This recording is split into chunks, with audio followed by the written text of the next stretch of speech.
मैं आता हूँ तेरे पास, प्रभु यीशु मेरे मसीह, मेरे पापों के लिए ही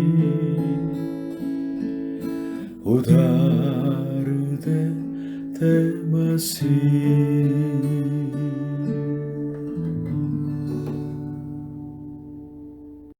हालेलुया। प्रभु यीशु मसीह आप सभी को आशीष दे। इस दुनिया में साधारण जीवन ठीक से जीना आसान नहीं है, इसलिए सफल जीवन जीना बहुत ज़्यादा कठिन होता है, क्योंकि हमारे जीवन में बहुत समस्याएं होती हैं और बहुत खतरे होते हैं। कभी कभी बुद्धि के बिना हम परिस्थिति को ठीक से संभाल नहीं पाते हैं। अच्छा टाइमिंग को खो दे के बहुत बार हम पछताते हैं। ये है वास्तव में हमारे जीवन। इसलिए आज के वचन के द्वारा सफल जीवन के बारे में सोचें, जो खतरे से बाहर हो सकते हैं और सच्ची बुद्धि के साथ जी सकते हैं और हर वक्त सही समय को, सही टाइमिंग को पहचानते हुए जी सकते हैं। इसलिए आज के उपदेश का शीर्षक है सफल जीवन। आज के वचन सब उपदेशक 10 अध्याय 8 से लेकर 11 तक।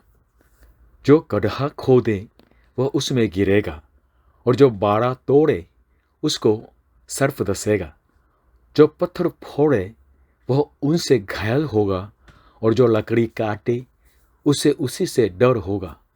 यदि कुल्हाड़ा थोथा हो और मनुष्य उसकी धार को पैनी न करे तो अधिक बल लगाना पड़ेगा, परंतु सफल होने के लिए बुद्धि से लाभ होता है।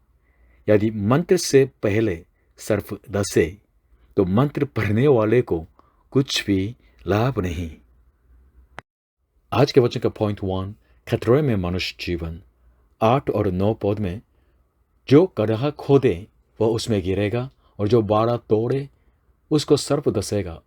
जो पत्थर फोड़े वह उनसे घायल होगा, और जो लकड़ी काटे उसे उसी से डर होगा। मनुष्य जीवन खतरों से भरा हुआ है। बीमारियां होती है, दुर्घटनाएं होती है, अपराध तो बढ़ जाते हैं। आज के वचन इस तरह बताते हैं कि जो साधारण काम करते हैं उन कामों के द्वारा भी लोगों को हानि पहुंचती है। इसलिए खतरा कब आता है हमें मालूम नहीं, इसलिए हम डरते हैं। इसलिए संसार के लोग तो अलग अलग बीमाओं को बना के तो प्राप्त करते हैं, तो कुछ जो बीमा रखते हैं अपने पास, लेकिन फिर भी मन से डर हट नहीं जाता है। सैमसंग कंपनी का फाउंडर करोड़पति मिस्टर ली ब्योंग चोल, उनके 63 आयु में उनको स्टमक कैंसर आ गया था। वो ठीक से खा नहीं पा रहे थे। कुछ समय के बाद उनको लंग कैंसर भी आ गया। उस फेफड़े के कैंसर से वो मर गया। उनके ज़्यादा पैसा भी कोई काम का ना था, अच्छा जो मेडिकल स्किल भी कोई काम का ना था। बीमा बेकार था। पूरे वर्ल्ड में अभी कोरोना वायरस के मरीज तो 20 करोड़ पार किया है, 42 लोग मर गया हैं। वैक्सीन तो आ गया, लेकिन वैक्सीन लगाते लगाते कुछ लोग मर जाते हैं, और जिनको तो वैक्सीन 2 बार पूरा हो गया फिर भी ब्रेक थ्रू इन्फेक्शन, वैक्सीन लगाने के बावजूद भी तो कोरोना वायरस अंदर घुस गया। इस पैंडेमिक पीरियड में आपकी सुरक्षा कहाँ है, किस में है? पैसों में है या आपके बीमाओं में है? कौन आपको सदा के लिए सुरक्षित रख सकते हैं? कौन आपके सदा के लिए बीमा बन जा सकते हैं? परमेश्वर ही है। परमेश्वर अपने विशेष संबंध के लोगों की रक्षा करते हैं। मैं जनरल सामंजस्य जो कृपा के बारे में नहीं कह रहा हूँ। परमेश्वर कृपा करते हैं, लेकिन मैं अब ये बात कह रहा हूँ कि परमेश्वर से कुछ कुछ लोग विशेष संबंध में हैं। परमेश्वर उनकी रक्षा करते हैं। स्वर्ग बीमा प्राप्त करें। मैं उन लोगों के जीवन के बारे में बताना चाहूँगा जिन्होंने स्वर्ग बीमा प्राप्त किया, मतलब जिन्होंने परमेश्वर के साथ विशेष संबंध बना लिया। इसलिए परमेश्वर उनके संबंध स्पेशल हैं और परमेश्वर की प्रोटेक्शन भी स्पेशल है। भजन संहिता 23 अध्याय में पूरा पढ़ूंगा, सुनिएगा। यहोवा मेरा चरवाहा है, मुझे कुछ घटी न होगी। वह मुझे हरी हरी चराइयों में बैठाता है। वह मुझे सुखदायी जल के झरने के पास ले चलता है। वो मेरे जी में जी ले आता है। धर्म के मार्गों में वो अपने नाम के निमित्त मेरी अगुवाई करता है। चाहे मैं घोर अंधकार से भरी हुई तराई में होकर चलूं तो भी हानि से न डरूंगा, क्योंकि तू मेरे साथ रहता है। तेरे सोंटे और तेरी लाठी से मुझे शांति मिलती है। तू मेरे सताने वालों के सामने मेरे लिए मेज बिछाता है। तूने मेरे सिर पर तेल मला है। मेरा कटोरा उमड़ रहा है।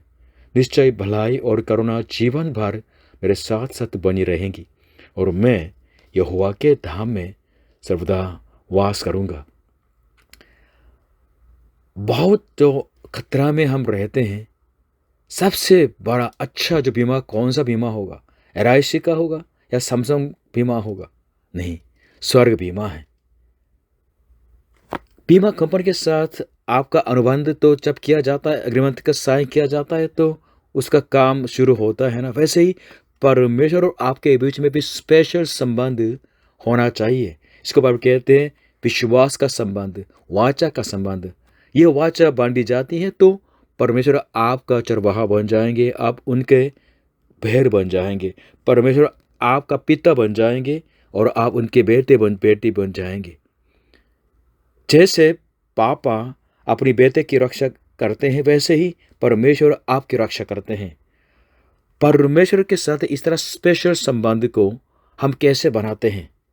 बाइबल बताते हैं विश्वास करने से। किस पर?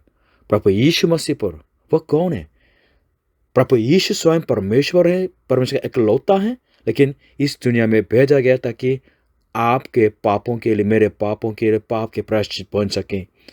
और अगर आप उन पर विश्वास करते हैं तो आप सचमुच में परमेश्वर के स्पेशल संतान बन जाएंगे। यूहन्ना 3:16 में लिखा है, क्योंकि परमेश्वर ने जगत से ऐसा प्रेम रखा कि उसने अपना इकलौता पुत्र दे दिया, प्रभु यीशु को दे दिया, ताकि जो कोई उस पर विश्वास करे, जो कोई प्रभु यीशु पर विश्वास करे, वह नाश न हो परंतु अनंत जीवन पाए।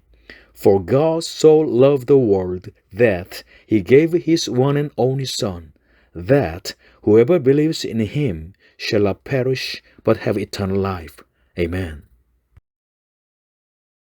Point 2. सफलता की कुंजी है बुद्धि। 10वें पद में लिखा है, यदि कुल्हाड़ा थोथा हो और मनुष्य उसकी धार को पैनी न करे तो अधिक बल लगाना पड़ेगा, परंतु सफल होने के लिए बुद्धि से लाभ होता है। NIV इंग्लिश में इस तरह लिखा है, if the x is dull and its edge unsharpened, more strength is needed, but skill will bring success. थोथे कुल्हाड़े से काम करना सच में दुख है। धार को पैनी न करें तो मारेंगे बहुत, लेकिन काटे नहीं जाते। इसलिए स्वोपदेशक के जो लेखक वास्तव में हमारे लिए बुद्धि की यानी स्किल की आवश्यकता के बारे में बताते हैं। आपके लिए जीवन की सफलता क्या है? अच्छी स्कूल है या अच्छी नौकरी है या ज़्यादा पैसा है या सुख परिवार है या चिंताहीन जीवन है? हाँ, आपका शर्त अलग अलग हो सकते, कोई बात नहीं, मान लेते हैं थोड़े समय के लिए। इन चीज़ों को अगर सफल जीवन के रूप में अगर सोचें तो इन सफल जीवन को पाने के लिए तो बुद्धि है क्या? अच्छी नौकरी और अच्छे जो स्कूल जाने के लिए सच में परिश्रम पढ़ाई करनी पड़ता है और अपने लेवल को ऊंचा करना पड़ता है, ये बुद्धि है। अगर अच्छे जो कमाई के लिए तो कमाने के तरीका तो जानना चाहिए और सही जगह में तो ठीक से इन्वेस्ट भी करना चाहिए, इसके बारे में जानना चाहिए, ये तो बुद्धि है। अगर सुख जीवन, चिंताहीन जीवन जीना है तो आपको प्रेम करना आना चाहिए, सेक्रीफाइस करना आना चाहिए, संतुष्ट रहना आना चाहिए, यही बुद्धि है। इस दुनिया में रहने के लिए भी, थोड़े समय रहने के लिए भी अगर सफल जीवन जीना है तो इस तरह परमेश्वर की तरफ से दिए हुए जो बुद्धि की आवश्यकता होती है। लेकिन अगर हमें सदा के लिए जीवन जीना है तो कितनी बुद्धि की आवश्यकता होगी? आपके लिए मेरी कामना यह है कि आप सदा तक सफल रहें। मत्ती 16:26 में प्रभु यीशु ने कहा, यदि मनुष्य सारे जगत को प्राप्त करें और अपने प्राण की हानि उठाएं तो उसे क्या लाभ होगा, या मनुष्य अपने प्राण के बदले में क्या देगा? इंग्लिश मुहावरे में इस तरह है कि यदि आप अपना स्थान खो देते हैं तो आप थोड़ा खो देते हैं, यदि आप अपना सम्मान खो देते हैं तो आप बहुत कुछ खो देते हैं। यदि आप अपना स्वास्थ्य खो देते हैं तो आप सब कुछ खो देते हैं। इस तरह शारीरिक जीवन भी महत्व है। इसलिए ये सोचें कि परमेश्वर के जो वरदान है, अनंत जीवन कितना महत्व होगा। इसलिए इंडिया के पूर्वजों ने सोचा कि मनुष्य के लिए सचमुच में शांति होनी है। जिन्होंने शांति को पाली है वही सच में सफल जीवन है। पैसे नहीं, बड़े सम्मान भी नहीं। शांति क्या होता है? मैं इस तरह वर्णन करूंगा। शांति पापों की अनंत क्षमा है, अनंत जीवन है और परमेश्वर का दर्शन है। इन आशयों को हम कैसे पाएं? हम शांति को कैसे पाएं? पर बताते हैं, जिसने प्रभु यीशु पर विश्वास किया है उसी ने शांति को पा लिए, अनंत जीवन को पाया है और परमेश्वर का दर्शन पाया है। क्यों? क्योंकि प्रभु यीशु जी आपके लिए, मेरे लिए अपने जीवन दे दिया है। इसलिए जो कोई उस पर विश्वास करते हैं तो परमेश्वर से मेल मिलाप हो जाते हैं, शांति प्राप्त करते हैं।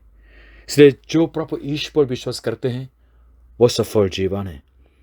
जो अभी भी प्रभु यीशु पर विश्वास नहीं करते हैं वो असफल जीवन है। यूहन्ना 10:10 में इस तरह प्रभु यीशु ने कहा, चोर किसी और काम के लिए नहीं परंतु केवल चोरी करने और घात करने और नष्ट करने को आता है। मैं इसलिए आया कि वे जीवन पाएं और बहुतायत से पाएं। प्रभु यीशु में सदा के लिए पाप क्षमा, अनंत जीवन और परमेश्वर का दर्शन पा लीजिए। हालेलुया। पॉइंट 3, सही समय पर काम करें। जो सफल जीवन जीते हैं वे सही समय पर काम करने वाले हैं। 11वें पद में लिखा है, यदि मंत्र से पहले सर्फ धसे तो मंत्र पढ़ने वाले को कुछ भी लाभ नहीं। If a snake bites before it is charmed, there is no profit for the charmer. Corona फैलते ही कोरिया को छोड़ के जो इंडिया गए थे, जिनके पास जीवन वीजा था, वे लोग वापस आना चाहते हैं लेकिन आ नहीं पा रहे हैं। गलत टाइमिंग में जो चल दिए हैं उसका परिणाम है। आजकल पहले कोरोना से बिल्कुल सेम टाइम में हजारों गुना से ज़्यादा वायरस बनाने वाले जो वायरस फैलने लगे हैं, डेल्टा वायरस कहते हैं, तो ये लग जाते हैं तो आदमी जल्दी मर जाते हैं। इसलिए आपातकालीन टाइम के अंदर इलाज जल्दी कराना है। गोल्डन टाइम को खो देंगे तो जान का खतरा हो सकता है। इसलिए टाइमिंग सब कुछ में है। आज के बच्चे बताते हैं ना कि मंत्र से पहले सर्प धसेगा तो मंत्र पढ़ने वाले को कोई फायदा नहीं। 10वें पद बताते हैं, बुद्धि सफलता के लिए लाभ है। सही टाइमिंग को पहचान के सही डिसीजन करके सही कार्य करने वाले इस बुद्धि से और उत्तम क्या है? हम अपने परिवार से भी बोलें कि आई लव यू, क्योंकि आज के बाद मौका नहीं भी हो सकता है। हम बाइबल पढ़ेंगे तो इस्राएल के इतिहास में इस तरह लिखा है, ये लोग युद्ध से पहले तो यहोवा परमेश्वर के पास जाके उनसे प्रार्थना की थी, उनसे पूछा था ये इस युद्ध को करना है नहीं करना है, या परमेश्वर इस युद्ध में विजय देंगे नहीं देंगे। इस तरह सही राइट डिसीजन के लिए, सही टाइमिंग के लिए, परमेश्वर की इच्छा को जानने के लिए उनके पास जाके जो प्रार्थना करते थे उनके लिए परमेश्वर बुद्धि से उत्तर देते थे। सही समय का परमेश्वर, right time, right decision, right action के लिए परमेश्वर से बुद्धि मांगनी है। याकूब 1:5 में लिखा है, पर यदि तुम में से किसी को बुद्धि की घटी हो तो परमेश्वर से मांगे, जो बिना उलाहना दिए सबको उदारता से देता है और उसको दी जाएगी। हमारे जीवन की परिस्थिति में सही व्यवहार, सही एक्शन के बारे में, सही टाइमिंग के बारे में हम कैसे पहचान सकते हैं? इसको कैसे जान के रह सकते हैं? परमेश्वर की सहायता से, क्योंकि परमेश्वर हम सब के सृजनहार है। वो हमारे टाइम को शासन करते हैं और परमेश्वर तो हमारे भूतकाल को, वर्तमान को और भविष्य को जानते हैं। परमेश्वर हमारे कदम कदमों को जानने वाले हैं। इसलिए उस परमेश्वर पर भरोसा रखते हुए, उनकी बुद्धि मांगते हुए, उनकी अगुवाई में चलेंगे तो हम धन्य हो जाएंगे। नीति वचन 16:9 में लिखा है, मनुष्य मन में अपने मार्ग पर विचार करता है, परंतु यहोवा ही उसके पैरों को स्थिर करता है। भजन संहिता 119 105 में लिखा है, तेरा वचन मेरे पाँव के लिए दीपक और मेरे मार्ग के लिए उजियाला है। अगर यहोवा परमेश्वर हमारे जीवन के कदमों को जानते हैं, स्थिर करने वाले हैं, तो सर्वप्रथम हमें उस परमेश्वर पर भरोसा रखना है, उनको जानना है। यह वास्तव में प्राथमिकता है हमारी जिंदगी की। इसलिए रोज रोज हमें परमेश्वर के वचन पर मनन करना है। जब हम इस दुनिया में रहते हैं तब हमें यही जरूर करना है, यह है कि प्रभु यीशु पर विश्वास करें, प्रभु यीशु को मेरे मुक्तिदाता और मेरे प्रभु के रूप में ग्रहण करें। अगर मर जाएंगे तो मौका नहीं होगा। जब आप जिंदा हैं तब आप प्रभु यीशु पर विश्वास करके शांति मुक्ति पा सकते हैं। आपकी पृथ्वी का जीवन आपके लिए सही समय है। तो दूसरा कुरिन्थियों 6:2 में लिखा है, क्योंकि वह तो कहता है कि अपनी प्रसन्नता के समय मैंने तेरी सुन ली और उधार के दिन मैंने तेरी सहायता की। देखो, अभी वह प्रसन्नता का समय है। देखो, अभी उद्धार का दिन है। I tell you, now is the time of God's favour, now is the day of salvation. आज के उपदेश का निष्कर्ष, कंक्लूजन। आज के वचन के अनुसार सफल जीवन पहले सुरक्षित जीवन है, और दूसरा बुद्धि और शांति का जीवन है, और तीसरा सही जीवन समय को जानने का जीवन है। सफल जीवन के बारे में बताते हैं तो सबसे पहले सेफ्टी होनी चाहिए। आपका बॉडीगार्ड कौन है? जो प्रभु ईश्वर पर विश्वास करते हैं उनका बॉडीगार्ड परमेश्वर है, क्योंकि प्रभु यीशु पर विश्वास करने वाले वास्तव में स्वर्ग बीमा को अपनाने वाले हैं। प्रभु यीशु मसीह में स्वर्ग बीमा प्राप्त करके परमेश्वर की सुरक्षा पा लीजिएगा। और बुद्धि और शांति का जीवन को परमेश्वर की दृष्टिकोण से जीना, यही परमेश्वर की बुद्धि के साथ जीना है। सबसे महत्व यही है। सृष्टि के अंदर जो बुद्धि परमेश्वर ने डाल दी है उसी के अनुसार जीना बहुत जरूरी है। और परमेश्वर के वचन में प्रभु यीशु मसीह के बारे में पाके, प्रभु यीशु मसीह के अंदर जो आत्मिक बुद्धि है उसके अनुसार जीवन जीना जीवन की सबसे उत्तम भलाई है। प्रभु यीशु मसीह में परमेश्वर की बुद्धि और शांति पा लीजिए और सदा तक सफल रहिएगा।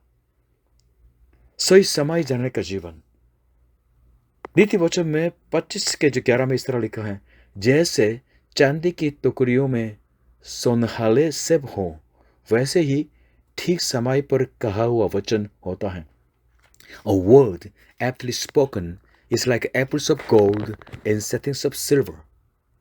प्रभु यीशु में परमेश्वर के सही समय की अगुवाई पाके सही समय को जानने वाला बुद्धिमान बन जाइए। प्रभु यीशु आप सभी को आशीष